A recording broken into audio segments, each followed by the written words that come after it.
Grandpa asked, confused. "Why are you arriving in an Uber? What happened to the SUV we bought you for your 24th birthday?" Before I opened my mouth in shock, my mom smiled. Her sister needed IT more. Everyone froze, and Grandpa did something none of us expected. "Why are you arriving in an Uber? What happened to the SUV we bought you for your 24th birthday?" My grandfather's voice cut through the crisp Nashville afternoon air like a knife. He stood on the front porch of his beautiful Victorian home, his weathered hands gripping the railing as he watched me step out of the rideshare vehicle. The confusion on his face was genuine, his silver eyebrows knitted together in a way that made my stomach drop. Before I could even open my mouth to respond, before I could process the question that made absolutely no sense to me, my mother appeared in the doorway behind him. She had that smile on her face, that particular smile I had learned to recognize over 24 years of being her daughter. The one that meant she had done something she knew was wrong but had already convinced herself was justified. Her sister needed it more, my mom said, her voice light and casual, as if she were discussing the weather. Brooke just got that new job across town, and with the baby coming she really needed reliable transportation. Everyone froze. "My name is Hannah, and I am 24 years old.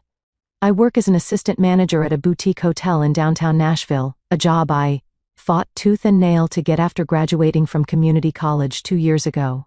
I pay my own rent, my own bills, and I have been meticulously building a life that exists entirely separate from the chaos that has always surrounded my family." But standing there in my grandfather's driveway, watching his face transform from confusion to something much darker, I realized that no matter how far I ran, some things would always catch up to me. "What SUV?" I finally managed to say, my voice barely above a whisper. The question hung in the air between us like smoke. My mother's smile faltered for just a moment before she recovered, that practiced composure sliding back into place. "The one Grandpa gave you for your birthday, sweetheart. The black Chevrolet Equinox. Don't tell me you forgot already." I had not forgotten. I could not forget something I never knew existed in the first place. My 24th birthday had been 3 months ago. I had spent it working a double shift at the hotel because we were short-staffed, then gone home to my tiny studio apartment and eaten leftover Chinese food while watching old episodes of cooking shows. My mother had called briefly to wish me happy birthday, the conversation lasting exactly 4 minutes before she mentioned that Brooke needed her to babysit, and she had to go. No mention of any gift, no mention of any SUV, nothing. "I never received any SUV," I said, my voice growing steadier as the reality of what was happening began to crystallize. "Nobody told me anything about a car." My grandfather's hand tightened on the porch railing until his knuckles turned white. He was 78 years old, but in that moment he looked like a man who could still command an army. Before he retired, he had built a successful construction company from the ground up. And even now, years later, people in Nashville still spoke his name with respect. "Patricia," he said, and the single word made my mother visibly flinch. "You told me Hannah had the car. You told me she loved it and that she drove it to work every day. You said she cried when she saw it." My mother's composure cracked further. "Well, I mean, the situation changed. Brooke really needed it. And Hannah has been doing fine with the bus and ride shares. She's young. She can handle it. Brooke has a baby to think about, and her husband just lost his job at the factory. And you know how expensive everything is these days." I stood frozen in that driveway, watching my grandfather's face cycle through emotions I had rarely seen him display. Confusion gave way to understanding, and understanding gave way to something that looked dangerously close to rage. "You gave away a car that I purchased with my own money," he said slowly, each word deliberate. "A car that I put in Hannah's name, a car that was my mother said," her voice taking on that wheedling tone she always used when she wanted something. "We share things in this family. Hannah understands that. She's always understood that. Right, Hannah?" She looked at me then, her eyes pleading for me to play along, to smooth things over the way I had been doing my entire life. To be the good daughter who never complained, who never made waves, who always wanted. But something had shifted inside me. Standing there in my grandfather's driveway, wearing clothes I had bought, with money I earned from working overtime, I felt something break. Or maybe it was something finally coming together. Pieces of a puzzle I had been too close to see finally forming a picture I could no longer ignore. "No," I said quietly. I don't understand. I never understood. And I'm tired of pretending that I do. My grandfather slowly pushed back from the railing and straightened to his full height. The look he gave my mother made her take an involuntary step backward. Everyone inside, he said, his voice carrying the authority of a man who had spent decades giving orders. Now, the inside of my grandfather's house smelled the same way it always had, like cedar wood and old books and the faint hint of the pipe tobacco he had given up 10 years ago. But somehow still lingered. I had spent countless weekends here as a child, back before everything became complicated. Back when I still believed that families were supposed to love each other equally. We gathered in the living room, an awkward assembly of tension and unspoken accusations. My mother perched on the edge of the antique sofa, her hands clasped tightly in her lap. My grandmother, Margaret, emerged from the kitchen with a confused expression, wiping her hands on a dish towel. "What's all this commotion about?" she asked, looking between us. "Sit down, Margaret," my grandfather said, his tone gentler with her but still carrying an edge. "We need to have a family discussion," and I remained standing near the fireplace, unable to bring myself to sit. My legs felt unsteady, and I worried that if I sat down, I might not be able to get back up. The revelation about the SUV was still sinking in, but it was also unlocking doors in my memory that I had kept firmly shut for years. "I want to understand something," my grandfather said, settling into his leather armchair and fixing my mother with a hard stare. "When I bought that car 3 months ago, I specifically asked you to arrange for Hannah to come pick it up. You told me she did. You told me she was overwhelmed with gratitude. You even sent me a picture of her standing next to it." My heart clenched. A picture. There was a picture. "That picture," I said slowly, "the piece is clicking into place. Was that taken in front of Brooke's house?" My mother's face went pale. "Because Brooke posted a picture of herself with a new black SUV 3 months ago," I continued, my voice gaining strength. "She said her husband bought it for her. Everyone congratulated her. I liked the post." The silence that followed was deafening. Let me explain something about my family, because without context, none of this will make sense. My mother Patricia has always favored Brooke. From the moment my sister was born when I was 4 years old, I became invisible. Brooke was the pretty one, the charming one, the one who could do no wrong. When she struggled in school, tutors were hired. When I struggled, I was told to try harder. When she wanted dance lessons, piano lessons, art lessons, the money appeared from nowhere. When I wanted to join the school band, I was told we could not afford the instrument rental. I learned early to stop asking. I learned to work for everything I wanted. At 16, I got my first job at a grocery store, bagging groceries until my arms ached. I saved every penny, bought my own book. When Brooke wrecked her first car at 17, my parents bought her another one. When I saved enough for a used Honda at 18, my mother borrowed it for Brooke and returned it with a dented fender and no apology. This pattern had continued into adulthood. Brooke got married at 22 in a lavish ceremony that my parents funded entirely. I was not even asked to be a bridesmaid. Brooke announced her pregnancy 6 months ago, and suddenly every family conversation revolved around the baby, the nursery, what Brooke needed, what Brooke wanted. Meanwhile, I worked 50-hour weeks at the hotel, climbed from front desk clerk to assistant manager through sheer determination, and built a life that asked nothing from anyone. I thought I had finally escaped. I thought the distance I had created would protect me. I was wrong. "So let me make sure I understand this correctly," my grandmother said, her voice sharp in a way I rarely heard. "You took a gift intended for Hannah and gave it to Brooke, and then lied about it." "It's not that simple," my mother said, her voice rising with desperation. "Brooke needed it. Her husband lost his job, and they have a baby on the way, and Hannah has always been so independent. She manages fine on her own. She always has. Brooke needs help. Hannah doesn't. That's not the point," my grandfather said, his voice dangerously quiet. "The point is that I purchased that vehicle for Hannah. It was registered in her name. I have the paperwork. How exactly did you manage to give it to Brooke when you have no legal authority over it?" My mother's face went through several shades of red before settling on a guilty pink. "I told the dealership there was a mistake with the registration, that it should have been in Brooke's name from the beginning. I had Hannah's information from when she was younger, so you committed fraud," my grandfather said flatly. You forged documents to transfer ownership of property that did not belong to you. It's family, my mother repeated, but the words sounded hollow now, even to her. We take care of each other. Hannah wouldn't have minded if she'd known. She's always been the responsible one. Brooke is the one who needs support. I laughed then. A bitter sound that surprised even me.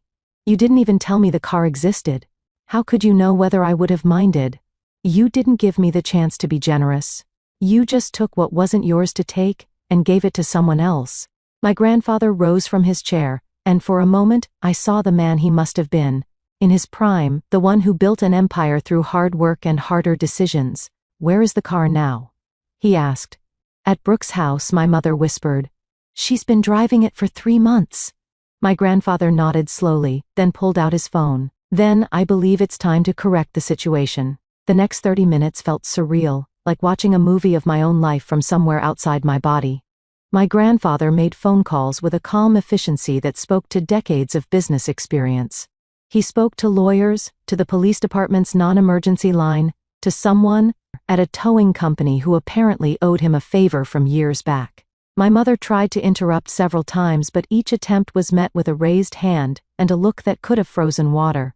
My grandmother sat beside me on the sofa, her hand finding mine and squeezing gently. I always wondered, she said quietly, her voice pitched low enough that only I could hear. There were so many times when things didn't add up.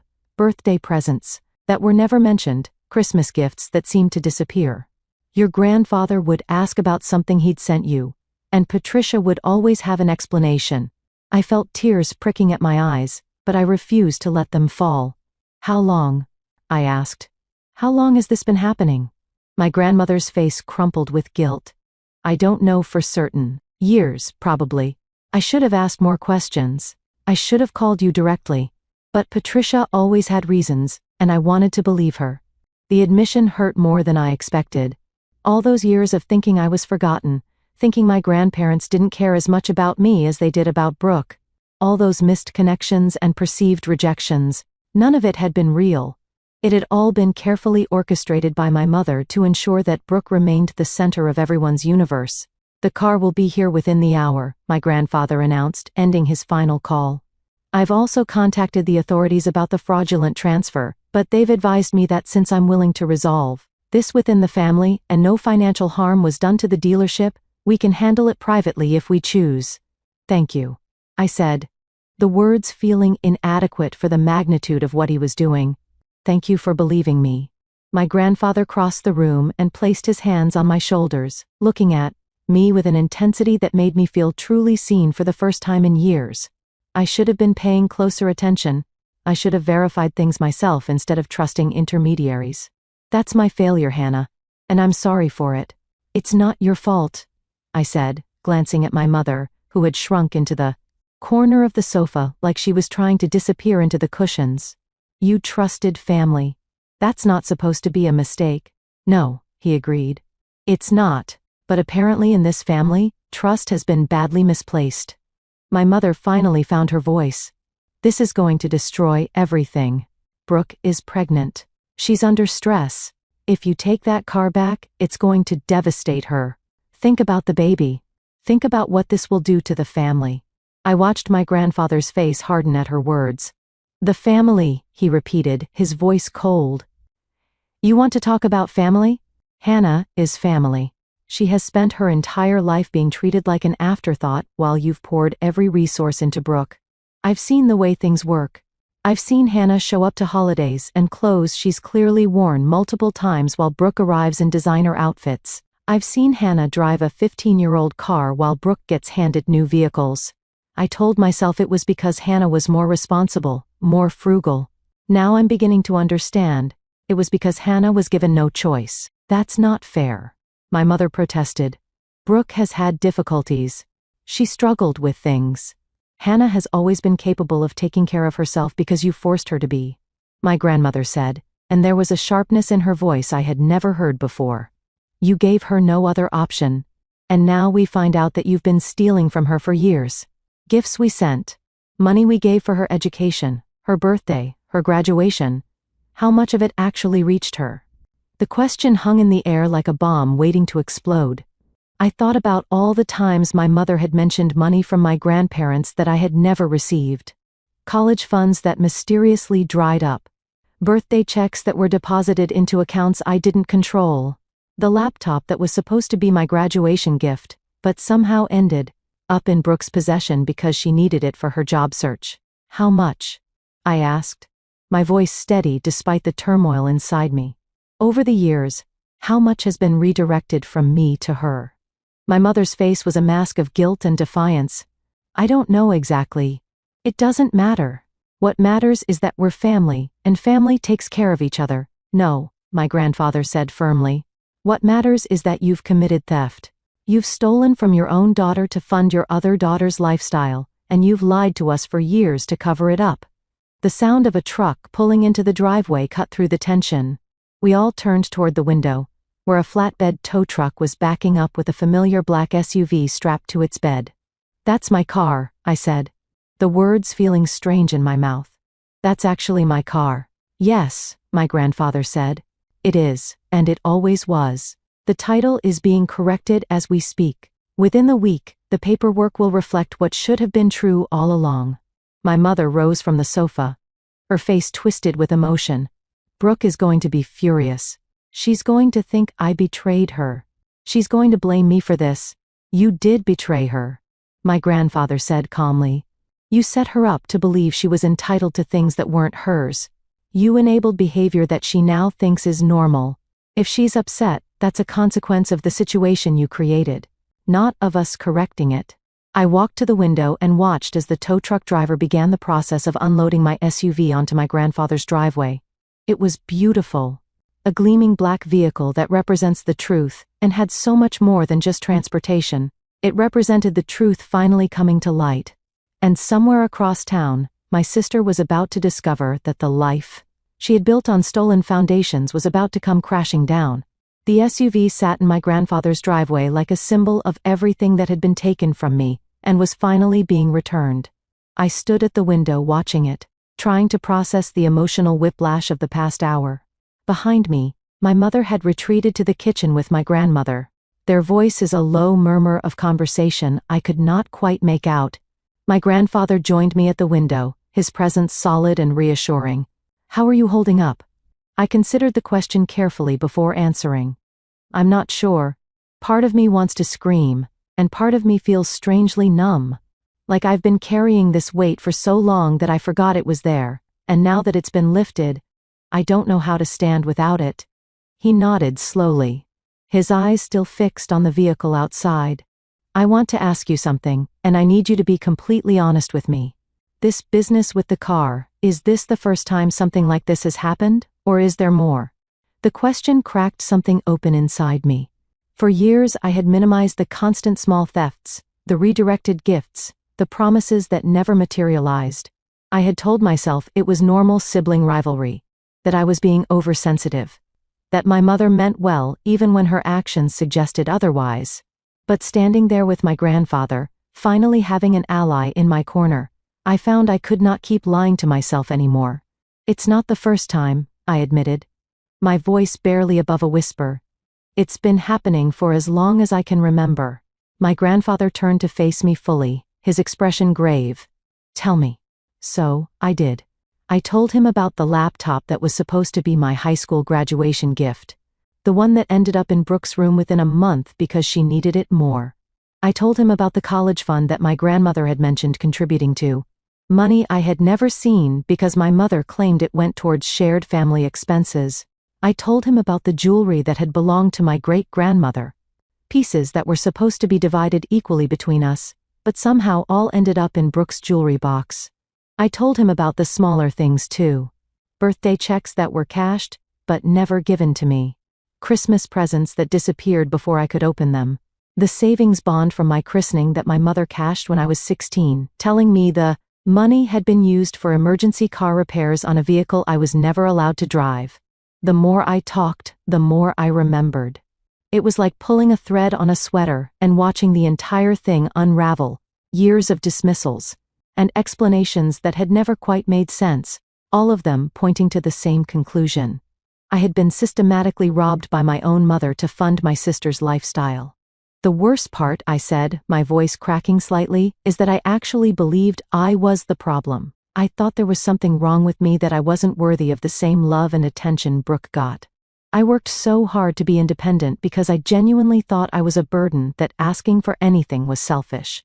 My grandfather's jaw tightened, and I saw his hands clench into fists at his sides. How much money are we talking about? Over the years? I had never tried to calculate it before, but now I did the math in my head. The college fund contributions I knew about, the birthday and holiday gifts, the graduation money, the car that was sitting in the driveway, probably somewhere between $40,000 and $50,000, maybe more. I don't have records of everything because I never knew most of it existed. He was quiet for a long moment, and when he spoke again, his voice was carefully controlled in a way that told me he was suppressing significant anger. I want you to know that this ends today. Whatever has happened in the past cannot be undone, but I can promise you that going forward, anything I give you will go directly to you. No intermediaries, no trust placed in people who have proven themselves untrustworthy. Grandpa, you don't have to. Yes, I do. He cut me off gently. I helped create the situation by not verifying things myself, by trusting your mother to do the right thing. I failed you, Hannah, and I intend to make it right. Before I could respond, the sound of a car screeching into the driveway made us both turn toward the window. A silver sedan pulled up behind the tow truck, brakes squealing as it came to an abrupt stop. The driver's door flew open, and Brooke emerged like a force of nature, her pregnant belly visible even beneath her designer maternity dress. What the hell is going on? She screamed, storming toward the SUV. Why is my car at your house? The tow truck driver, who had been finishing up the paperwork, took one look at the approaching storm, and wisely retreated to his cab. My grandfather opened the front door and stepped onto the porch, his posture commanding despite his age. This car, he said calmly, has never been yours. It was purchased for Hannah. Your mother gave it to you without authorization, and now it's being returned to its rightful owner. Brooke's face contorted with rage.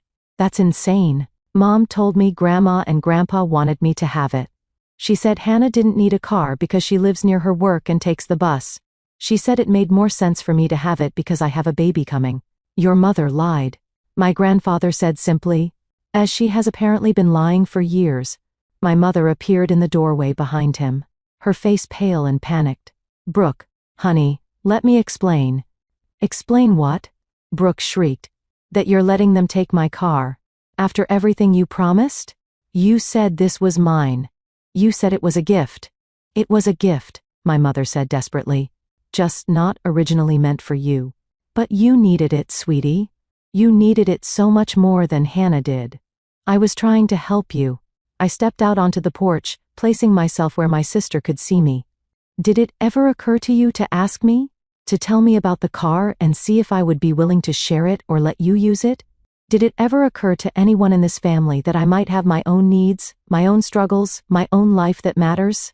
Brooke's eyes fixed on me, with pure venom. Oh please, Hannah. You've always been so self-righteous. Little Miss Perfect who never needs anything from anyone. You think you're better than us because you work your fancy hotel job and live alone in your sad little apartment. I live that way because I was given no other choice, I said. My voice steady, despite the hurt her words caused. I was never given the support you were given.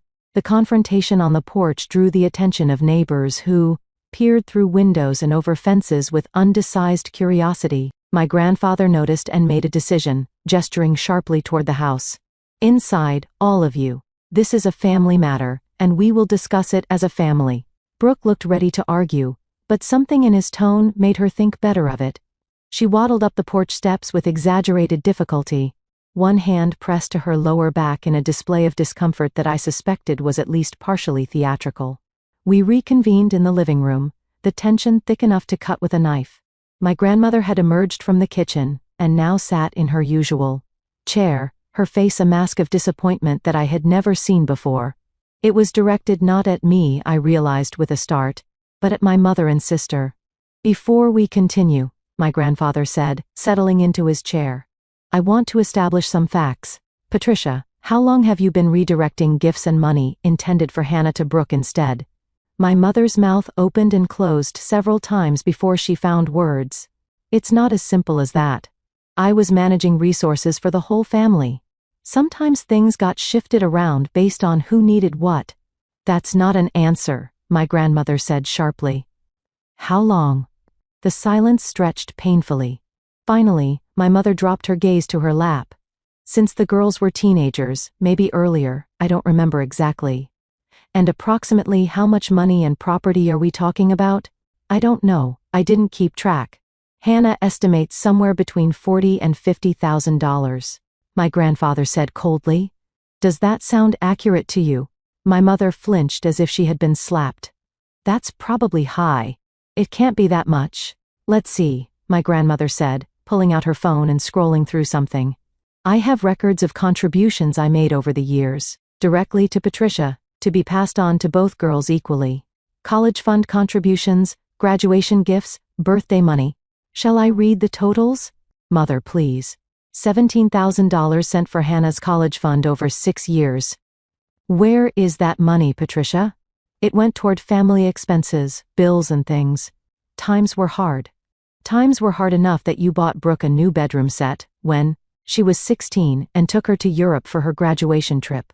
The question landed like a physical blow. My mother had no response. I remember that trip, I said quietly. I wasn't invited. Mom said it was because I had to work at my summer job and couldn't miss the time. But the real reason was that there was only supposed to be money for one person to go, and that money was supposed to be mine. Brooke rolled her eyes. Oh, here we go. Poor Hannah. Always the victim. You could have asked to come. You could have spoken up. I didn't know there was anything to speak up about, I said, turning to face her directly. I thought the trip was paid for by your godparents. That's what Mom told me. She said your godparents wanted to give you a graduation experience, and that my godparents hadn't been as generous. That was true, my mother said weakly. Was it? My grandmother asked. Because as I recall, Hannah's godparents contributed quite nicely to her education fund. The same fund that apparently got spent on family expenses while Brooke was touring Paris. The layers of deception were staggering. Every explanation I had ever been given, every justification for why Brooke had more and I had less was falling apart under scrutiny. It was like watching a house of cards collapse in slow motion, each revelation knocking down another carefully constructed lie. I want to understand something, I said, my voice surprisingly steady. Mom, why? What did I ever do to make you treat me this way? Was it something about me specifically? Or would you have done this to whichever daughter was born first? My mother's face crumpled, and for a moment I thought she might actually provide a genuine answer. But then the defensive walls went back up, and she straightened in her seat. I didn't treat you badly. I loved you both equally. I just recognized that Brooke needed more support than you did. You were always so capable, Hannah. So independent. Brooke struggled more. She needed extra help. She struggled because you never let her face consequences, I said, the realization crystallizing as I spoke. Every time she made a mistake, you covered for her. Every time she wanted something she couldn't afford, you found a way to get it for her.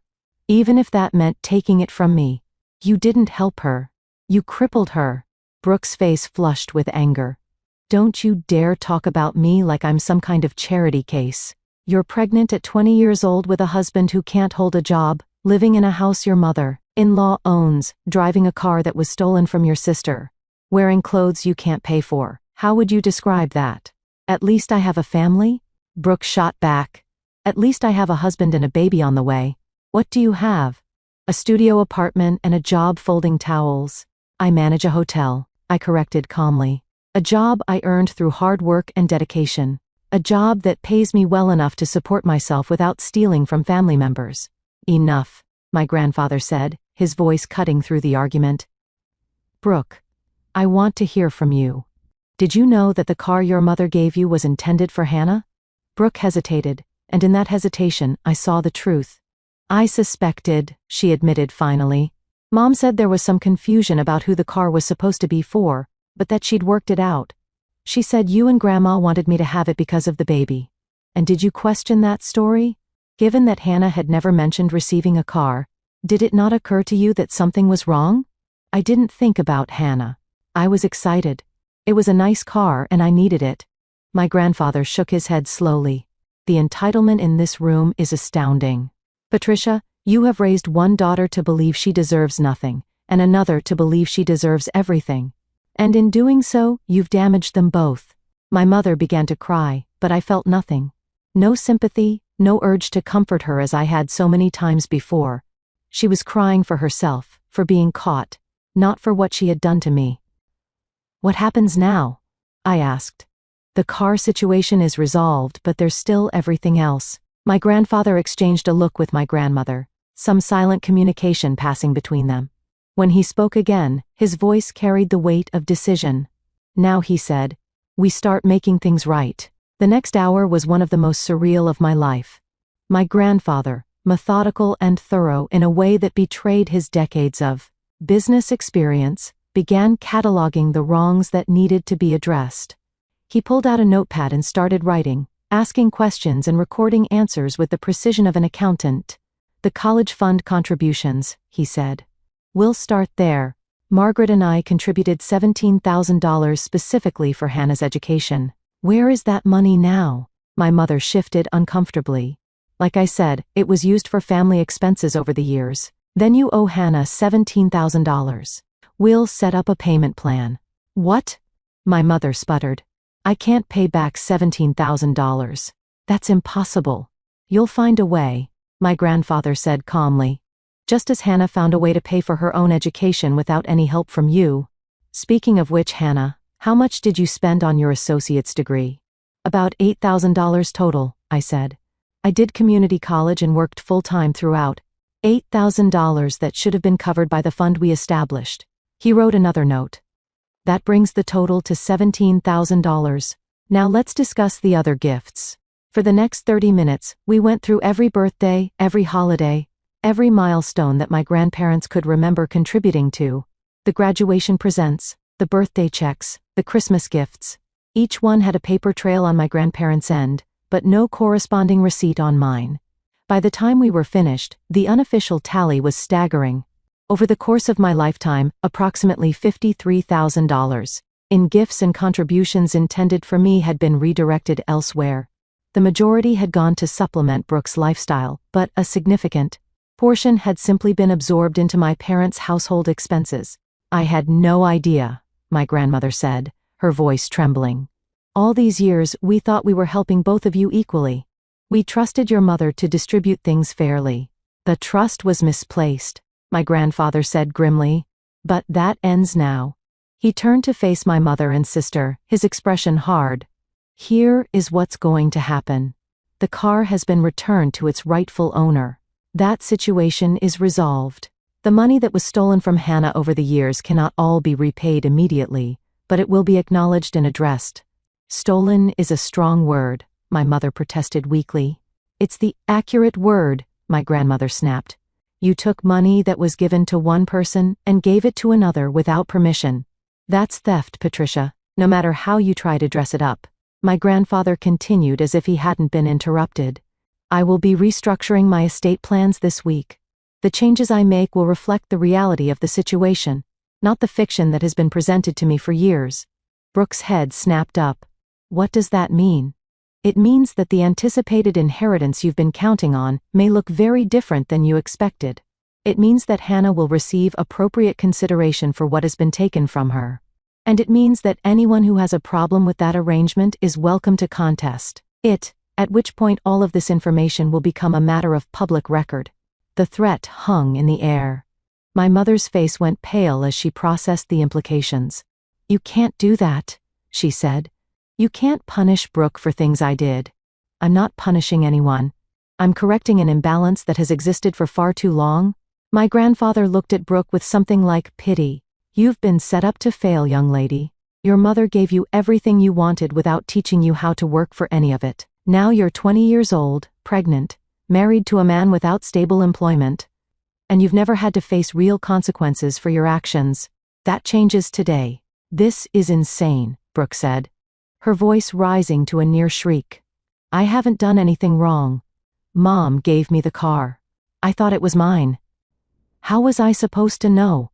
You knew something wasn't right, I said quietly. You admitted as much.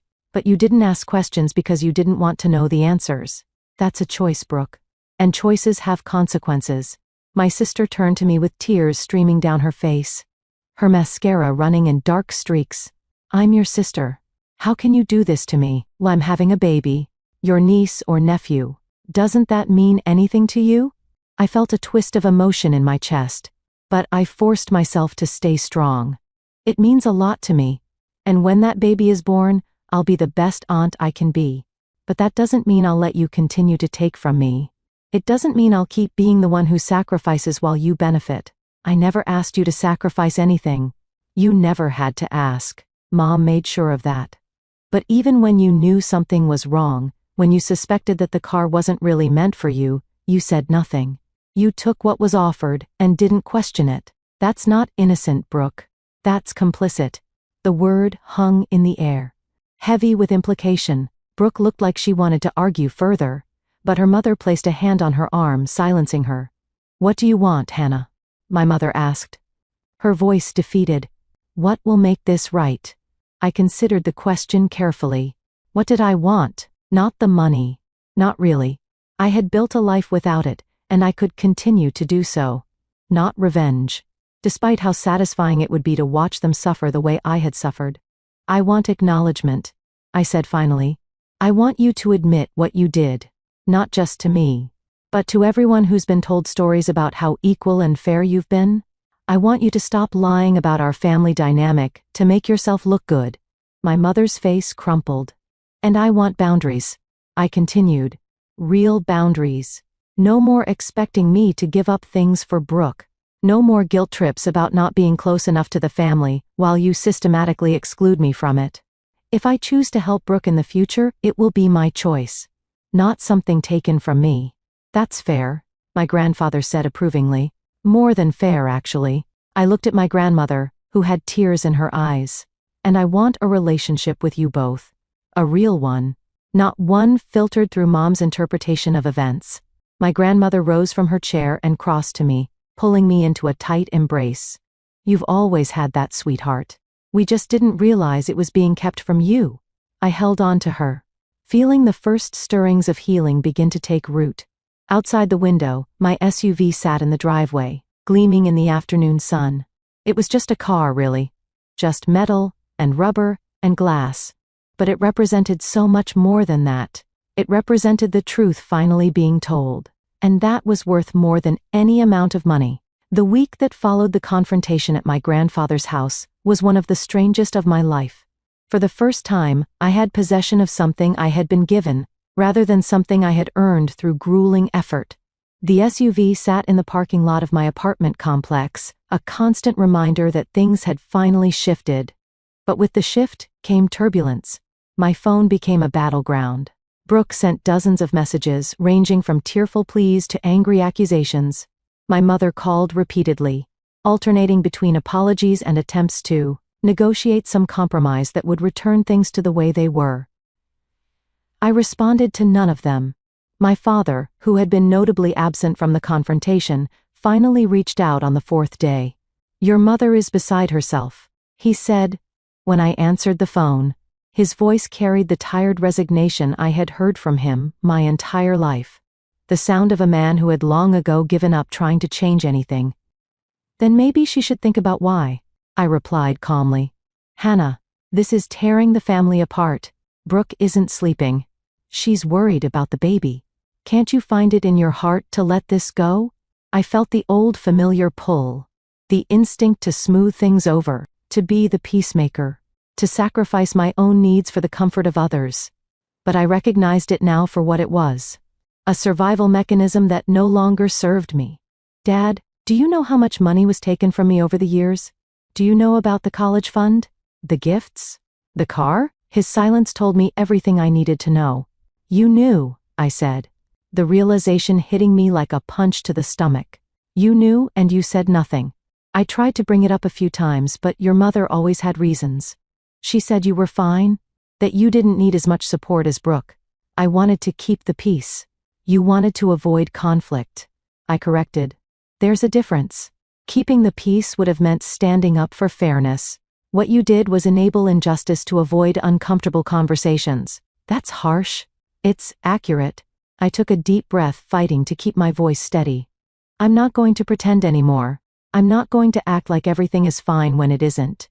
If that tears the family apart, then maybe the family was already broken. I ended the call before he could respond, my hands shaking slightly as I set the phone down. Every conversation, every confrontation, chipped away at the narrative I had been fed my entire life. I wasn't the difficult one. I wasn't the one who refused to be part of the family. I was the one who had been systematically excluded while being blamed for the distance. That afternoon, I drove my SUV to my grandfather's house. He had asked me to come by to discuss something important, and I found myself nervous in a way I hadn't expected. The last time I had been this nervous around family, I had been waiting to find out if I would be punished for something Brooke had done and blamed on me. But this was different. My grandfather met me at the door with a warm smile and ushered me into his study. A room filled with leather-bound books and the smell of wood polish. "Thank you for coming," he said, settling into the chair behind his desk. "I wanted to discuss some changes I'm making, and I wanted you to hear about them directly from me." "Changes to your will," I guessed. He nodded. "Among other things.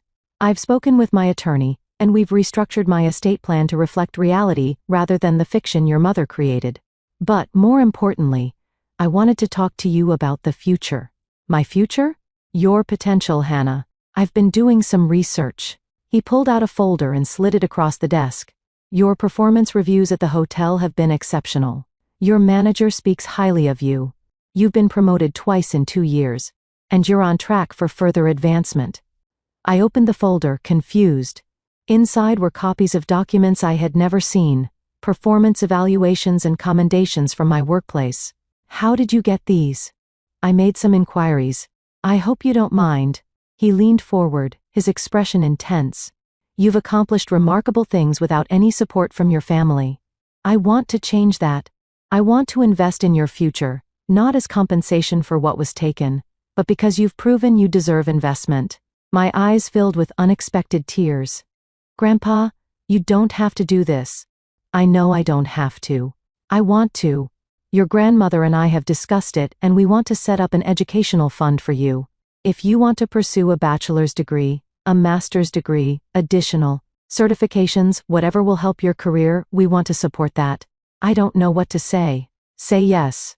He said simply, "Say yes, and let us be the family we should have been all along." For the first time in years, I felt myself truly believe that good things could happen to me without being taken away. 3 months passed, and my life transformed in ways I could never have predicted. The educational fund my grandparents established allowed me to enroll in an online bachelor's program in hospitality management, something I had dreamed of pursuing but never thought possible. The SUV made my commute easier and opened opportunities that had been closed to me before. For the first time in my memory, I was building a life with support rather than despite opposition. My relationship with my mother and Brooke remained fractured. After weeks of unanswered messages, they had largely stopped reaching out. My father occasionally sent brief texts, checking in without expecting responses. I appreciated the minimal effort, even as I recognized it for what it was. The same passive approach he had always taken now directed slightly more in my direction. The baby arrived in March, a healthy girl named Stella. I found out through social media rather than a phone call, which hurt more than I wanted to admit. But I sent a gift anyway, a beautiful handmade blanket, and a note that made clear my door was open if they wanted to rebuild, but only on terms of mutual respect. My grandparents kept me informed about the family dynamics I was no longer directly part of. Brooke and her husband were struggling, which was not surprising given their pattern of living beyond their means. The loss of the SUV had forced them to actually budget for transportation, a concept apparently foreign to someone who had always had things handed to her. My mother continued to try to funnel resources their way, but my grandfather had become vigilant, making sure that anything intended for me actually reached me. "She asked us for money last week," my grandmother told me during one of our now regular phone calls, said it was for household expenses. "But your grandfather suspects it would have ended up with Brooke." "Did you give it to her?" "We gave her exactly what she asked for, with the condition that she provided receipts for what it was spent on." She wasn't happy about that, but she agreed. I appreciated their newfound skepticism, even as it saddened me that it was necessary. My mother had made her choices, and those choices had consequences that extended far beyond me. Work continued to be my sanctuary. The hotel promoted me to night manager, a position that came with a significant raise and more responsibility. My general manager pulled me aside after the announcement and told me that she was impressed by my dedication and professionalism. "You handle difficult guests better than anyone I've ever worked with," she said. "And I've noticed that you never seem to let personal issues affect your work. That's rare." I thanked her, not mentioning that my ability to remain calm under pressure had been honed through years of managing family crises that were never my fault, but always somehow my responsibility to fix. The spring semester of my bachelor's program went well.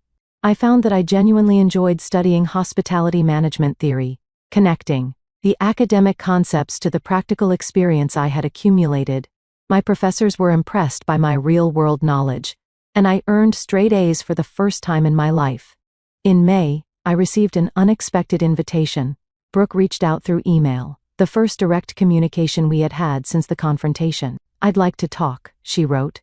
"Not to ask for anything, just to talk. I think I owe you an apology." I stared at the message for a long time before responding. Part of me wanted to ignore it, to maintain the protective distance I had established. But another part remembered that Brooke was also a product of our mother's manipulation, raised to believe that taking from me was acceptable and even expected. "Coffee next weekend," I wrote back. "Public place, no mom." Her response came within minutes. "Thank you. I'll be there." We met at a cafe near my apartment. Neutral ground where neither of us had history. Brooke looked exhausted in the way all new mothers do, with dark circles under her eyes and formula stains on her shirt. But she also looked different somehow, more grounded than I had ever seen her. "Before you say anything," she began, "I want to acknowledge what happened. Not just with the car but with everything. I've been doing a lot of thinking since the baby was born.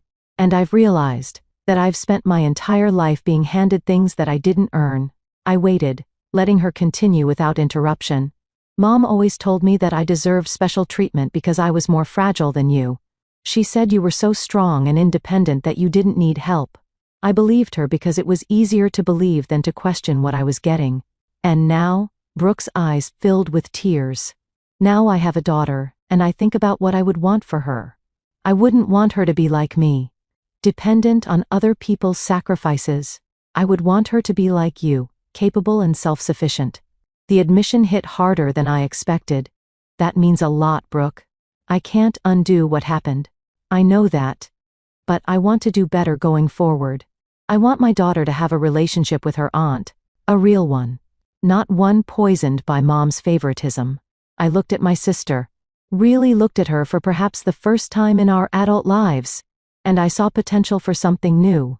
The reconciliation with Brooke was slow and careful, built on conversations rather than assumptions. We established boundaries that we actually respected, a novel concept for both of us. She began therapy to work through the entitlement that had been ingrained in her since childhood. I supported her efforts without enabling her old patterns. Our mother struggled with the new dynamic. She couldn't understand why her daughters needed boundaries, why they couldn't simply return to the way things were. But the way things were had been toxic, and we were no longer willing to participate in toxicity. She called me yesterday, crying about how the family has fallen apart. Brooke told me during one of our now regular coffee dates, Stella dozed in her carrier between us, a peaceful presence that somehow made difficult conversations easier. "What did you tell her?" "That the family hasn't fallen apart. It's just restructured into something healthier." Brooke smiled wryly. She didn't appreciate that perspective. 6 months after the confrontation at my grandfather's house, something significant happened. My mother reached out, requesting a family meeting at my grandparents' home. She wanted to apologize, she said. She wanted to make amends. I was skeptical, but agreed to attend. My grandparents, Brooke with Stella, and my parents all gathered in the same living room where the truth had first emerged. The atmosphere was tense, but not hostile. My mother stood in the center of the room, looking older and more fragile than I had ever seen her.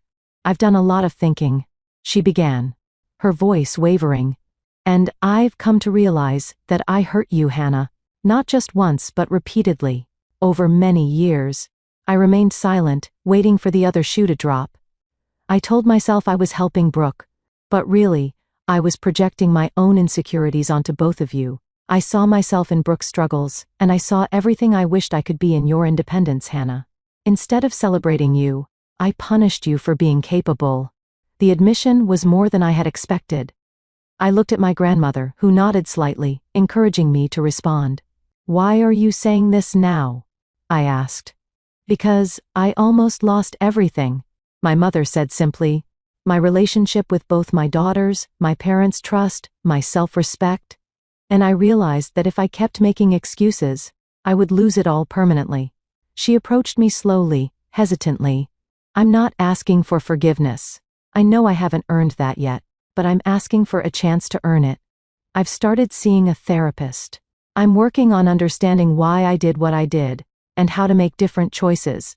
I looked at my mother, really looked at her, and saw the fear beneath the regret.